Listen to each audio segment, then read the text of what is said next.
This is the instant match reaction after the Newcastle United 2, Tottenham Hotspur 1 Premier League game. Oh, I feel very, very frustrated and deflated, and I'm getting a lot of abuse in the comments from people who are wondering how I'm going to find a positive way to spin that. However, what I would argue is, I actually think Tottenham Hotspur played well today. We did lose the game. We lost the game in a naive way in the second, with the second goal, which we will go into.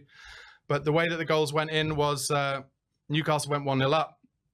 First half, Harvey Barnes. We equalised from an own goal from good work from our substitute, Brennan Johnson, on the right after a mistake from Nick Pope. And then, like I said, the naive winner from Isak after we tried to play the high line. Dragusin kept Murphy on and cut it across for an open goal for Isak. I'm here with Ash, Spurs TV. You seem a little more happier than I am. No, I'm not happy. This is a painful laugh. Have you ever seen that meme when the guy's got the mask and he's smiling, but underneath he's crying, he's in pain? That is literally me right now. I'm thinking, you know, when you go into a yoga studio and I'm like, highlight. That's what I'm saying, because that's how we were undone. We were undone through a quick transition, counter-attacking football, and it was too easy for them to score that goal. I felt after you lose that ball, Maddison gets turned. We need to do a lot more in the transition. That was the one thing, and I said it. We did look better when we brought on more attacking intent, but you run the risk of that recovery run, and when those recovery runs aren't there, you're open. Like sesame.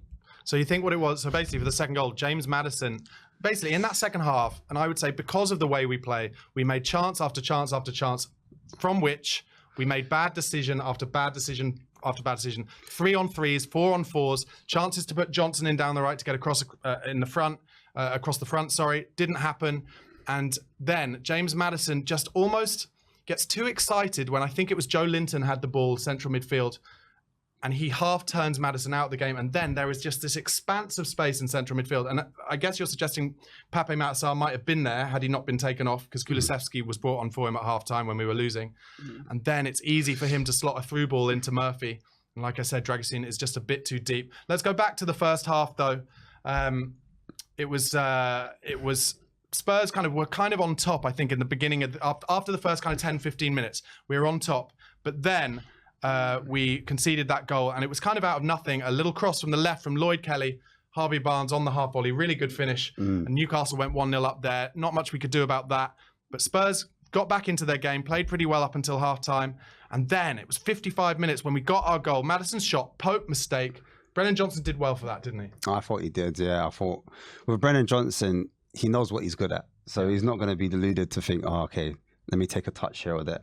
He just put it into that dangerous area. Keeper got a hand on it, and then, you know, the rest is history. Oh, sorry, the actual goal was Maddison. Actually, it was the save that was spilled, wasn't it? Yeah, that's right. To the save, my bad. To his left, and Brennan Johnson on the slide. On the slide, takes the first time shot, which Pope then gets a hand on. That's right. To save, but then Dan Burn comes in and that's it. That was it. That was it. And then between that, I'll just tell you what I've got written down here, because between that.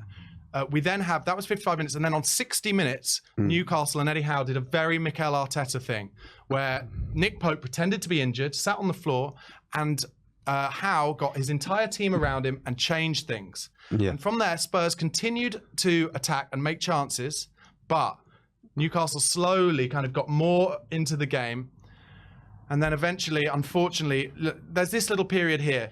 Johnson in on the right, tries to find Son, nearly an own goal. Madder's left foot top corner, saved by Pope. Porro from 23 yards, tipped over from Pope. Chance to Brennan Johnson on a low volley, scooped over the bar from 15 yards. That's all between the 70th minute and the 75th minute. Before that, in the 69th minute, Odegaard, chance from a turnover, should find Son, but shot blocked instead. I would argue that a lot of these situations that I've written down were opportunities where Spurs, if they were more clinical and better at making decisions, would have won this game.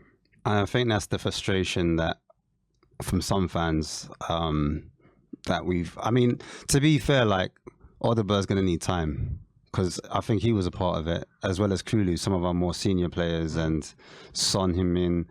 There was times I thought, you know, play the right ball into the right. Odegaard had a shot. If he thread that reverse ball, even though that was a bit more difficult, but if he did a reverse ball into Son would have been in. There was times when Son went and cutbacks, it wasn't quite finding him. And it carried out throughout the whole game. It was times when we were 2-on-3 or 3-on-3, and we just did the wrong pass, and we took a touch too many, and they've crowded out the chance. And it looks like good defending on their part, but on our part, it looks like we're just not ruthless. Like Roy Keane was saying. We just don't have killers in those. And I remember under Conte and Mourinho, to be fair, when we had those chances, we just took them. Kane and Son. We took them. So how, obviously, a lot of people in the comments, very reactive, saying Ange out or whatever.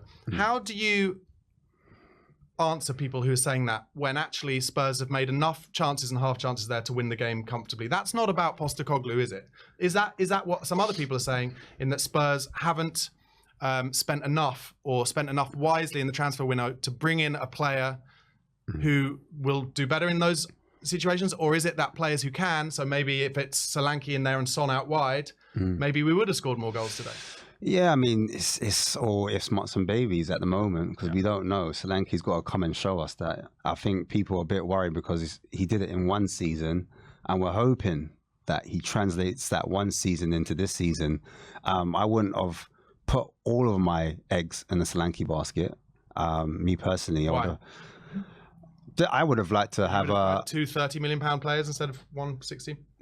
No. I would have spent a bit more personally. I would have had like a Neto, for example. He's not obviously. You could say he's injury prone, but I mean, in terms of an experienced player with quality, or even a wide forward that has more of a goal threat, I would have maybe spent a bit of money of that on the right as well as Odegaard. I think the problem came from when Werner came around, but that that's a discussion for another time. We're here to. When you say came around, what do you mean? Like on the loan deal? Yeah, so Werner came on a loan deal, and he took up a space, in my opinion, in the squad. So I would have had Odegaard take that space up that Werner took, and then use another space. I felt like we do have enough money to spend enough money to, get a right wing forward in. Maybe like I don't say we could break the bank, but Brentford striker and Bremo. He's scoring goals for fun. I thought maybe if we showed a bit more ambition in the window, we could go for a player like that. That's just my opinion, though. I could be wrong. I don't know. So, obviously, going to the North London derby next, and based on what happened last season, when we played Newcastle and Arsenal similarly near each other, Arteta will look at that, and I think he'll try and play a pretty similar way, won't he? Be like, come and score against us, and if you don't, we'll get you on the transition. Yeah, I think it's the plan, because I said it before.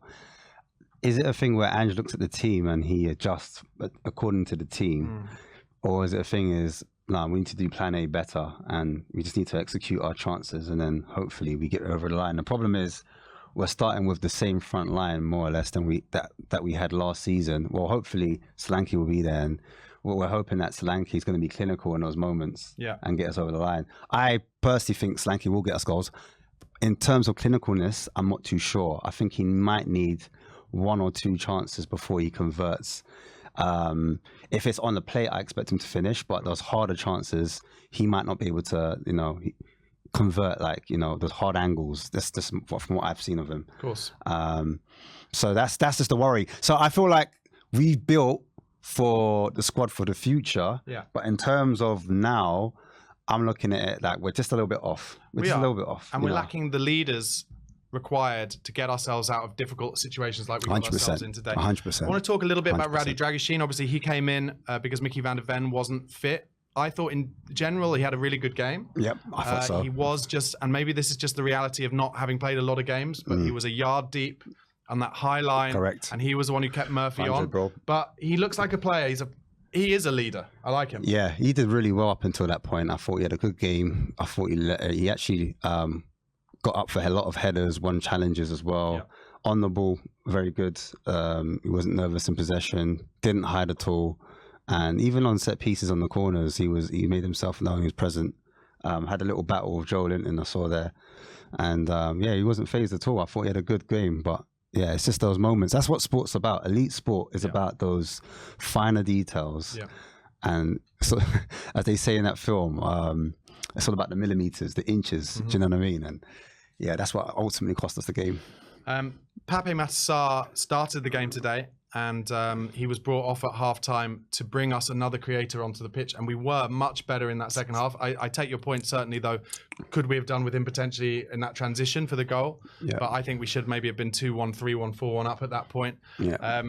Obviously, Kulusevski played inside when that happened. Brennan Johnson went on the right. Yeah. But against Arsenal, it's not realistic that he's going to play. I mean, it's after the international break, so it's a long time away. But it's not realistic that he's going to play Kulusevski and Maddison in that game, is he? No, So I maybe doubt he'll very bring much. Bentancur back in to play with Basuma, do you think?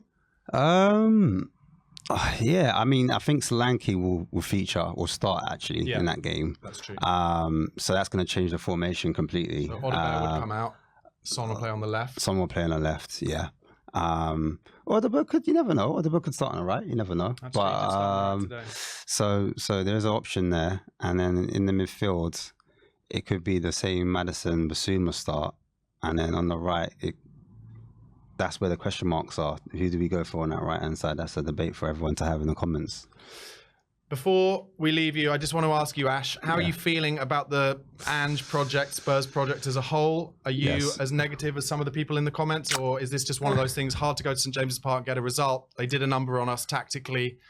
Or are you like, Ange needs to actually change his tactics in games like that and almost play like defensive versus defensive and see if we can nick the only goal of the game? No, I mean, I think the problem I had with it was in the window, I thought we needed to buy real killers in front of goal. If you're going to play that way, you need to take your chances. And that's why I was disappointed in the window when we didn't really go out for quality. Who would be like an ideal player? Like Eza? That's who I wanted. Yeah, I think Eze was my number one. I was screaming for that on all channels every time people... Yeah. Well, I was saying like just then I said Mbeumo in terms of a goal threat. Yeah. I think him on the right is slightly different profile to what we have. Someone that runs in behind, someone that's able to be clinical in the final third, like he's good at finishing. So you're not just relying on Son or Maddison to bail you out, or even Solanke. You've got another player that is a goal threat, which actually pushes their backline further back. Do you know what I mean? I do. And so that it asks, all I want is our front line to ask questions, and then when those moments come and we do get a small chance, we put it away. Because I feel like when we're in that transition, we don't trust all of our players. It didn't look like they were trusting Brennan Johnson in the second half. There were two opportunities to lay him in.